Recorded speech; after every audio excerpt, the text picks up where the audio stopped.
Physical एजुकेशन्सर joint topic T बहुत important topic आपको जदि आप प्रैक्टिस कर दौरान आपंकर गोटे 2 mark Thua. Study of joint को आर्थरोलॉजी कह जाए।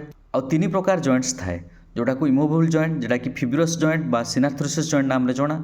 आउ गोटे स्लाइटली मूवेबल जॉइंट्स एटा कार्टिलेज स्लाइटली मूवमेंट करता है जहाँ को कार्टिलेजियस बा आर्थ्रोथ्रोसिस जॉइंट नाम जना। आउ गोटे फ्रीली मूवेबल जॉइंट जहाँ को सिनोवियल बा डायरोथ्रोसिस जॉइंट नाम जना। ये फ्रीली मूवेबल जॉइंट को 6 भाग में विभक्त कराई। गोटे है बॉल आउ सॉकेट जॉइंट जोटा कि आम शोल्डर बा हिप जॉइंट को कहुए जोटा कि आपंकर बाहु कनेक्ट होकर जो अंटा पाखे मूवेबल हो पार्टी। देन सेकेंड है हिंगी जॉइंट जोटा कि एल्बो आउ नी जोटा कि आपंकर कहूणी आउ आंठू मूवमेंट होता हिंगी जॉइंट कहुए। पाइवट जॉइंट क्या कहुए ना बेकटा को आप बुलाऊँ नेकटा को पाइवट जॉइंट कहुए। ग्लाइडिंग जॉइंट क्या कहुए ना कार्पल एंड टार्सल जॉइंट जोटा कि पादर आंगुठी आपन पाद जो कनेक्ट होती गोड़ सहित ताकू कहुए।